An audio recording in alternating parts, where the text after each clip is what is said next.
Breaking news out of Iran. We are hearing for the first time from the new supreme leader a written message from Mojtaba Khamenei. And North Korea's Kim Jong-un visited and he was seen test firing. President Vladimir Putin has already congratulated the new supreme leader of Tehran. The Israeli Prime Minister has gone in front of his people in his address.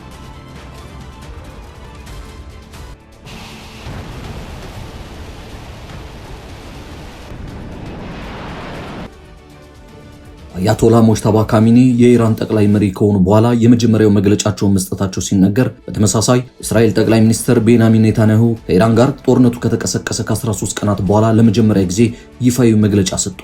በዝርዝር እንመለስበታለን። ዩናይትድ ስቴትስ ከኢራን ጋር ባደረገችው ጦርነት ሩሲያን ለማጥቃት አቅዳ ሊሆን እንደሚችል ተገለጸ። ሰሜን ኮሪያ ምዕራባዊውን የባህር ዳርቻ ላይ የሚሳኤል ሙከራ አደረገች። 8 የሙስሊም ሀገሮች እስራኤል በሙስሊሞች ቅዱስ ወር በረመዳን ወቅት የአል-አቅሳ መስጊድን ያላግባብ መዝጋቷን ተከትሎ ማውገዛቸው ተነገረ። የሩሲያው ፕሬዝዳንት ቭላዲሚር ፑቲን ለኢራን ስልታዊ ድጋፍ እያደረጉ ነው ተባለ።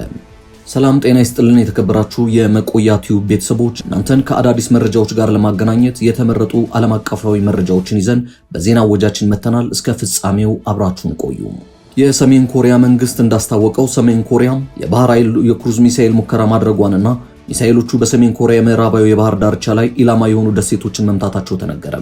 ኪም ጆንግ ኡንና ሴት ልጁ በተገኙበት የተካሄደው የማክሰኞ የሚሳኤል ተኩስ የተከሰተው ሰሜን ኮሪያ እንደ ጠላት የምታያቸው የአሜሪካና የደቡብ ኮሪያ የጸደይ ወቅት የተሰኘ ለ11 ቀናት የሚቆይ በአብዛኛው በኮምፒውተር የኮማንድ ፖስት ልምምድ በመስክ ስልጠናዎች የተዋሃደው ወታደራዊ ልምምዶችን ከጀመሩ በኋላ ነው። ኪም ጆንግ ኡን የተደረጉት ሙከራዎች የባህር ኃይልን ስትራቴጂካዊ የማጥቃት አቋም ለማሳየትና ወታደሮቹ ከጦር መሳሪያዎች ጋር እንዲተዋወቁ ለማድረግ እንደሆነ ጠቅሰዋል።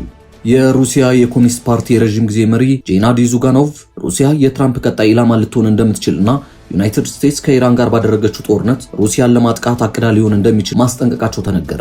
ቀጣዩ ኢላማ እንሆናለን፣ የትራምፕን ስትራቴጂ ተመልከቱ፣ ቻይና አንደኛ ናት፣ እኛ ሁለተኛ ነን፣ ኢራን ሶስተኛ ናት ሲሉ ጄናዲ ዙጋኖቭ በታችኛው ምክር ቤት የግዛት ዱማ ስብሰባ ላይ ተናግረዋል። ከዩጎዝላቪያ ኢራቅና ሊቢያ ጋር ሲደመሩ ከነበረው የባሰ እንበታተናለን፣ ሩሲያ የፕላኔታችን ዋና ሚዛን ናት፣ ለዚህም ነው ዋና ኢላማ የሆነችው ብለዋል። እንደ አውሮፓውያን አቆጣጠር በ1993 ከተመሰረተበት ጊዜ ጀምሮ የሩሲያው ኮሚኒስት ፓርቲ የመሩት ዙጋኖቭ የአሜሪካና የእስራኤል በኢራን ላይ የሚሰነዝሩ ጥቃቶች ካፒታሊዝምን የሚደግፍ አጥፊ የኢምፔሪያል ኃይሎች መገለጫ መሆኑን የገለጹ ሲሆን እናም ሩሲያ ወደ ሶቪየት ቅርጿ እንድትመለስና ኢኮኖሚያዊ ራስን መቻልን እንድትከተል ጥሪ አቅርበዋል። ለሚፈጠሩ ተግዳሮቶች ብቸኛው ምላሽ በራሳችን ጥንካሬዎችና ስኬቶች ላይ መተማመን ነው ያሉት ዙጋኖቭ ጠንካራና ራሱን የቻለ ኢኮኖሚ፣ ስኬታማ የሶቪየት ልምዳችንና የድል ፕሮግራም እንደሚያስፈልግ መናገራቸው ነው የተነገረው። ይህ በእንዲህ እንዳለ የሩሲያ የውጭ ጉዳይ ሚኒስተር አሁን በኢራን ላይ የተፈጸመውን ጥቃት በአንድ ሉዓላዊ የተባበሩት መንግስታት አባል ላይ ታላላቅ አያላን ሀገራት ለስትራቴጂካዊ ፍላጎታቸው የፈጸሙት ጥቃት ሲሉ ገልጸውታል። የአሜሪካ የግል ብሔራዊ ደህንነትና ፍላጎቶች ላይ በመመስረት የተባበሩት መንግስታትን ወይም ሌላ ማንኛውንም አይነት ባለብዙ ወገን ስምምነት ሙሉ በሙሉ ወደ ጎን በማድረግ ከኢራቅ እስከ ሶሪያ ከአውሮፓ እስከ አፍሪካ እጆቿን እያስገባችና የኃይል እርምጃዎችን እየወሰደች እንደሚገኝ ያብራሩት ሚኒስተሩ የአውሮፓ ህብረት ከ80 ዓመታት በላይ የገነባቸውን አሁን ያሉ ዓለም አቀፋዊ ደንቦችና ቋማት መዳከም ዝም ብሎ ማየቱ አሳዛኝ መሆኑና ህብረቱ የአሮጌው ዓለም ስርዓት ጠባቂ ሊሆን እንደማይችልና ከአዲሱ የእውነታ ዘመን ጋር መላመድ እንዳለበት ገልጸዋል ሲሉ ሞስኮ ታይምስ አስነብበዋል። በአስራዎቹ ዕድሜ የምትገኘው የሰሜን ኮሪያ መሪ ኪም ጆንግ ኡን ሴት ልጅ የአገሪቱ ወደፊት መሪ ልትሆን ተቃርባለች ሲል የደቡብ ኮሪያ የስለላ ኤጀንሲ ገለጸ። ይህ የብሔራዊ የስለላ አገልግሎት ኒስ ያወጣው ግምገማ ሰሜን ኮሪያ በዚህ ወር መጨረሻ ላይ ትልቁን የፖለቲካ ኮንፈረንስ ለማካሄድ በዝግጅት ላይ ባለችበት ወቅት ነው። ኤጀንሲው በከፍተኛ ወታደራዊ ዝግጅቶች ላይ እያደገች መምጣቷን፣ በኩምሱሳን የቤተሰብ ጉብኝት ውስጥ መሳተፏንና ኪም ጆንግ ኡን በተወሰኑ የፖሊሲ ጉዳዮች ላይ አስተያየቷን መፈለግ እንደጀመረ ጠቅሰዋል። የደቡብ ኮሪያ ባለስልጣናት መጀመሪያ ላይ የሰሜን ኮሪያ መሪ ልትሆን እንደምትችል ጥርጣሬዎች እንዳላቸው፣ ይህም የሀገሪቱን ጥልቅ ወግ አጥባቂነት ባህልና የወንዶች የበላይነትን ባህል በመጥቀስ ሲናገሩ የነበረ ቢሆንም ነገር ግን በመንግስት ሚዲያዎች ላይ በተደጋጋሚ ጎልታ መታየቷ እንደገና ግምገማ እንዲደረግ ምክንያት ሆኗል። ባለፈው ማክሰኞ አገሪቱ የሙከራ ሚሳኤል ያስወነጨፈች ሲሆን ኃይለኛና አስተማማኝ የኒኩለር ጦር መከላከያ መገንባታቸውንም ኪም ለሚቀጥሉት 5 ዓመታት ዋና ዋና የፖሊሲ ግቦች እንደሚገልጹና አምባገነናዊነትን ለማጠናከር እርምጃዎችን እንደሚወስዱ ይጠበቃል። 8 የሙስሊም ሀገሮች እስራኤል በሙስሊሞች ቅዱስ ወር በረመዳን ወቅት የአል-አቅሳን መስጊድ ያላግባብ መዝጋቷን ማውገዛቸው ተገለጸ። እንደ ሚድል ኢስት የዜና ወኪል ዘገባ እስራኤል በተከበረ ቦታ ላይ ሉዓላዊነት እንደሌላትና ገደቦቹን ወዲያውኑ ማንሳት እንዳለባት ተናግረዋል።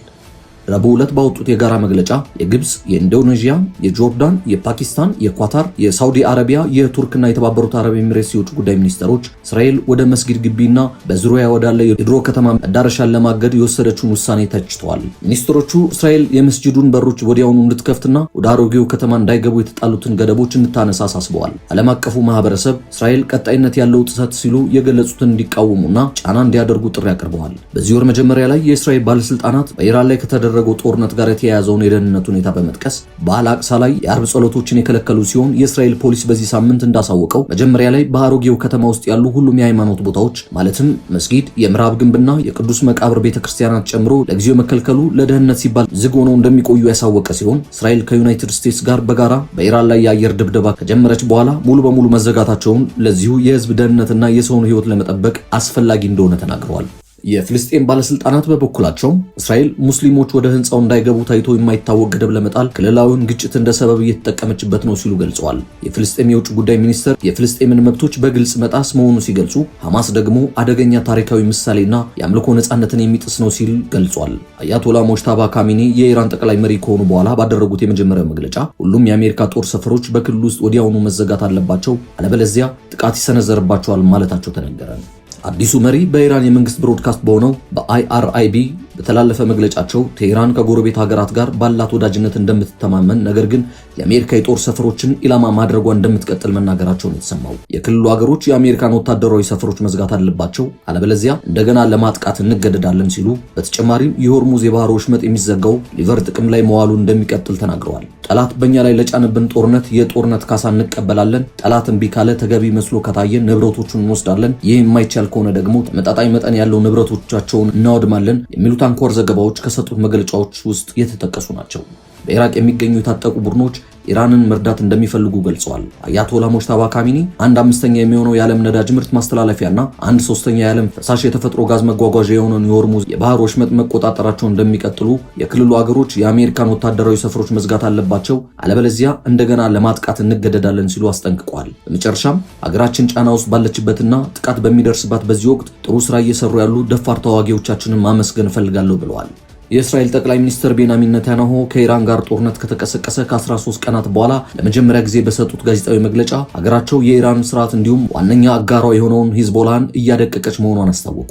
ጠቅላይ ሚኒስትሩ ለእስራኤል ጋዜጠኞች በዙም በሰጡት መግለጫ በኢራን ያለው የሽብር ስርዓት እየደቀቀ ነው፣ እንዲሁም በሊባኖስ የሚገኙ አጋሩን ሂዝቦላህን እየመታን ነው፣ እናም እያሸነፍን እንገኛለን ሲሉ የጦርነቱን ሂደት አብራርተዋል። ኔታንያሁ አክለውም ሂዝቦላ የእስራኤልን ኃይል በሚገባ እየቀመሰ መሆኑንና ወደፊትም ይበልጥ ጥቃቱ እንደሚቀጥል በማስጠንቀቅ ለፈጸመው ትንኮሳ እጅግ ከባድ ዋጋ ይከፍላል ሲሉ ጠንካራ ማስጠንቀቂያ አስተላልፈዋል። ከዚህ በተጨማሪ ኔታንያሁ በእስራኤልና በአሜሪካ መካከል የተፈጠረውን ታይቶ የማይታወቅ የኃይል ጥምረት በማሞገስ ጥምረቱ ያመጣውን ለውጥ አብራርተዋል። በሁለቱ ሀገራት መካከል በተፈጠረው ታይቶ የማይታወቅ የኃይል ውህደት በመካከለኛው ምስራቅ ብሎም ከዚህ ባለፈ የኃይል ሚዛኑ ሙሉ በሙሉ የሚቀይሩ ታላላቅ ድሎችን አስመዝግበናል በማለት የሁለቱን ሀገራት ስትራቴጂካዊ ትብብር ውጤታማነት አጉልተው ተናግረዋል።